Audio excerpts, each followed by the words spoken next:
안녕하세요. 이태건입니다. 주간 세계 경제 동향 자료 올려드리겠습니다. 제가 단타 매매로 바꾼 다음부터 시황을 잘 안 봤는데 예전에 중기 투자할 때는 항상 시황을 많이 봤었거든요. 그래서 이제 시황 어떻게 보는지를 한번 알려드릴까 합니다. 현재 보는 화면은 다우존스 세계 지수인데요. 전 세계 글로벌 증시를 표현했다라고 볼 수 있습니다. 주봉이고요.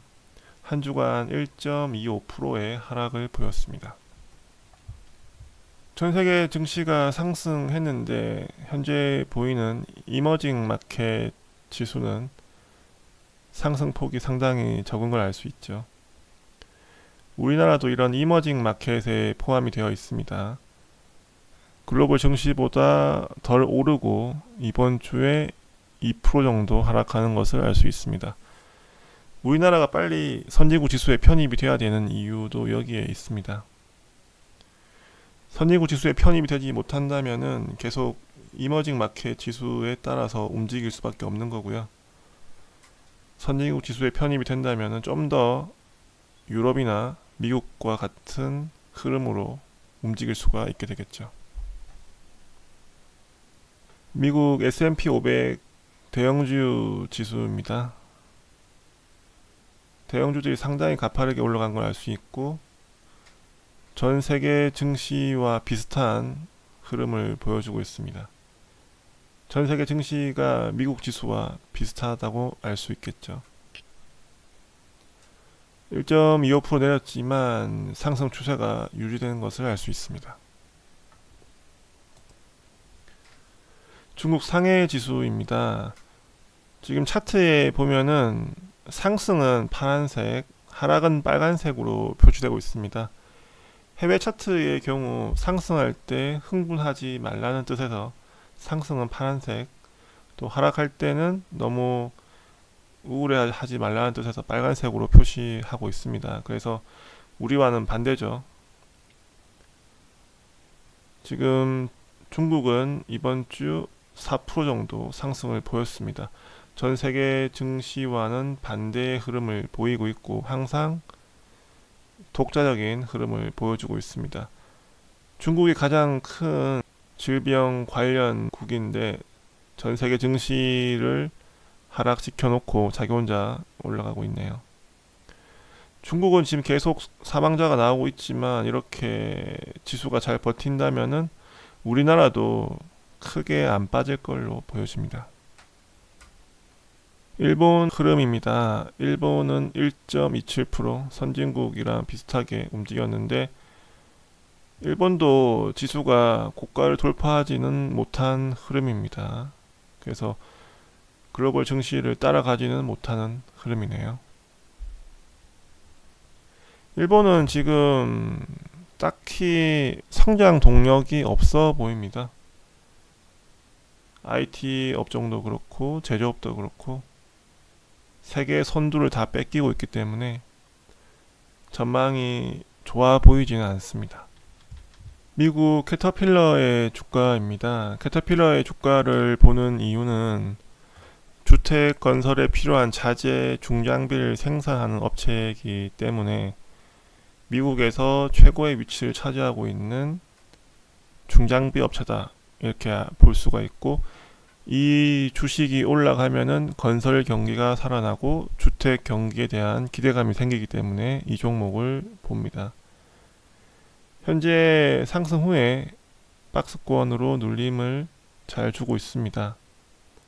다시 이 주가가 고가를 돌파한다면은 미국의 주택 경기가 살아나고 경기가 좋아진다는 걸 의미하겠죠. 캐터필러의 주가 움직임이 상당히 중요합니다. 현재는 뭐 이렇다 할 움직임이 없기 때문에 캐터필러 주가로 판단할 수는 없고 일단 주봉상 박스 흐름으로 보여지면서 돌파한다면은 미국 경기도 좋아진다 이렇게 보면 되겠습니다. 톨브라더스의 주가입니다. 톨브라더스 마찬가지로 미국의 건설 경기를 나타내주는 기업입니다. 상당히 회복을 많이 했습니다. 그래서 지금 전고점까지 다 왔고요. 미국의 건설 경기가 좀 살아나고 있다 알 수가 있겠죠. 이런 점들 때문에 미국이 지금 계속 나스닥, 다우존스가 신고가를 갈 수가 있는 거겠죠. 필라델피아 반도체 지수입니다. 삼성전자를 투자할 때 스마트폰이 없던 시절에는 이 필라델피아 반도체 지수에 따라서 삼성전자의 주가가 움직였습니다. 지금 삼성전자의 주가가 신고가를 나오는 이유를 아시겠죠? 반도체의 영향이 아주 큽니다. 물론 스마트폰도 영향이 있겠죠. 현재 필라델피아 반도체 지수가 신고가를 보이고 있고, 물론 이번 주 3% 하락했지만 추세가 상당히 좋습니다. 따라서 삼성전자의 주가는 필라델피아 반도체 지수가 꺾이지 않는 한 계속할 수 있다, 이렇게 알 수 있습니다. 그리고 삼성전자 간다면은 국내 IT 기업들도 영향을 받습니다. 원자재 가격의 동향입니다. 원자재 가격이 상승을 해야 지수도 튼튼하게 올라갈 수가 있는데, 원자재 가격은 계속 바닥권에서 머물고 있습니다. 원자재 가격이 올라간다면은 국내에 원자재 관련 주들, 고려아연 같은 종목들도 긍정적인 흐름이겠죠. 이 CRB 지수는 곡물, 원유, 금속 이런 주요 21개 품목의 원자재를 지수화했습니다. 그 중에 가장 큰 비중을 차지하는 것은 아무래도 원유겠죠. 원자재 중에 대장은 원유라고 보면 됩니다. 그리고 뭐 금 이런 것들이 많이 차지하겠죠. 일단 아직 원자재 시장에서의 상승은 보여지고 있지 않습니다. 원자재 지수가 상승을 하는 게 왜 중요하냐면은, 기업들이 물건을 만들려면은 원자재가 필요합니다. 그래서 원자재 수요가 증가하게 되고 가격이 상승하게 되겠죠. 그러면서 물동량이 증가하게 되고 전 세계적인 경기가 살아나게 되는 겁니다. 그래서 이 원자재 가격의 상승이 경기 회복의 신호가 되는 겁니다. WTI 유가인데요, 특별하게 방향은 없어 보입니다. 이번 주 좀 올랐고요. 유가도 상승하면 안 좋고 하락하면 좋고 이런 건 없습니다. 꾸준하게 유가가 올라간다면 저는 좋다라고 봅니다. 적당한 인플레이션이 지수를 올릴 수 있으니까요.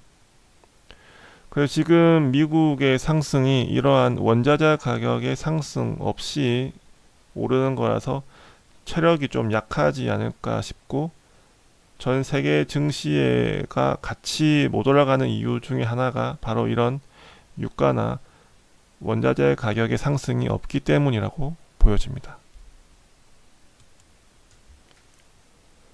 금은 안전자산이죠. 그래서 미국이 불안하거나 세계 경기가 불안할 때 상승하는 특성이 있습니다. 2019년 중반부터 강하게 계속 상승하고 있는데, 미국 지수도 계속 상승했죠. 보통 이렇게 커플링으로 가지 않습니다. 따라서 조만간에 금 가격이 하락하거나 미국이 하락하거나 둘 중 하나가 나올 걸로 보여집니다.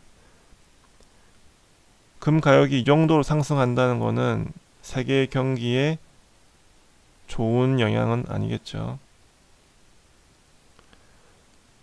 금의 특성은 안전자산, 따라서 금 가격이 이렇게 계속 올라간다는 것은 안전자산의 수요가 계속 증가하고 있다, 이렇게 판단하시면 되겠습니다. 안전자산의 정반대는 위험자산이죠. 위험자산의 대표는 바로 주식입니다. 다음은 미국 달러 지표입니다. 달러와 세계 각국의 통화를 비교한 지표인데요, 상승하고 있죠. 정고점 돌파했습니다. 달러는 안전자산이죠. 골드도 안전자산. 그래서 달러 가격이 상승한다는 것은 달러의 수요가 증가한다. 즉 안전자산의 수요가 증가한다. 안전자산의 수요가 증가하니까 당연히 위험자산의 수요는 감소하겠죠. 그래서 달러의 상승과 골드의 상승이 같이 나오고 있어서 세계 증시에 부담이 되는 걸로 보여집니다. 이대로 계속 달러가 올라간다면 좀 부담스러워 보이네요. TNX 지표입니다. 10년 만기 장기 채권의 수익률입니다. 채권 수익률은 다른 말로 채권 금리, 이자를 뜻하죠.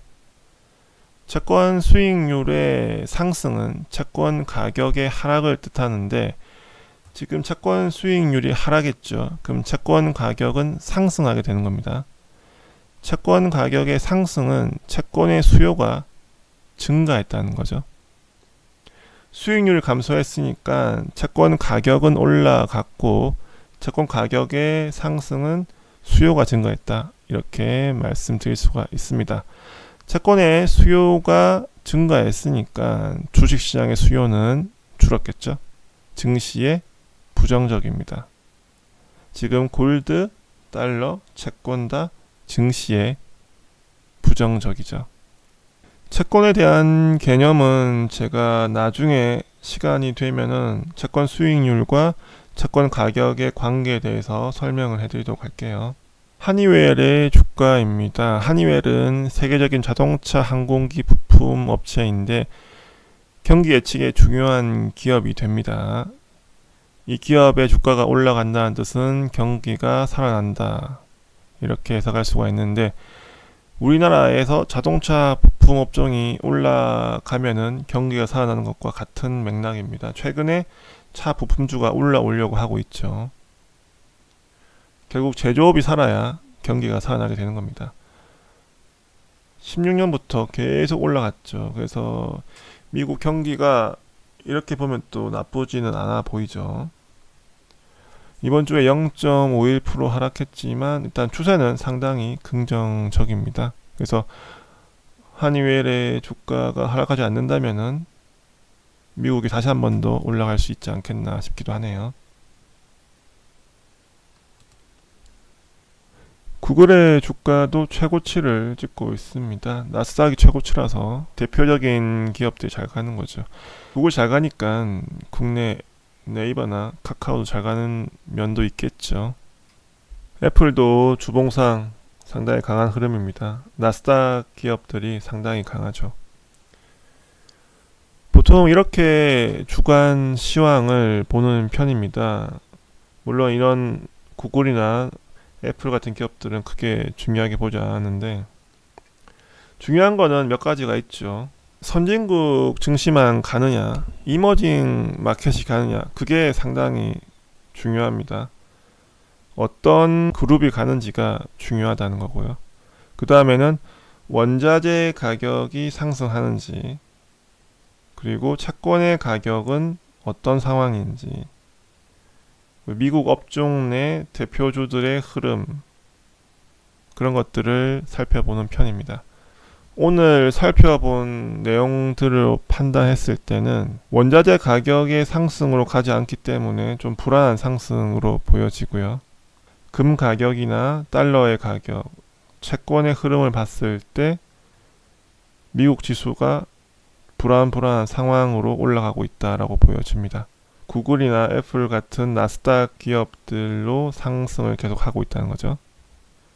물론 허니웰도 잘 갔었지만 이번에 나스닥 하락이 본격적인 하락 추세를 보인다면은 우리나라도 좀 조심해야 됩니다.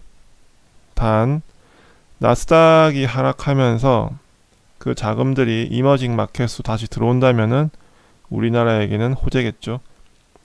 미국을 이제 조정을 시키고 중국이나 아시아를 혹은 동남아를 상승시킬 수도 있습니다. 그런 부분들도 한번 매주 체크해 보면 좋을 것 같아요. 보통 주간으로 세계 경제 동향을 살펴보는데 매주 할 수 있으면 매주 봐드리겠습니다.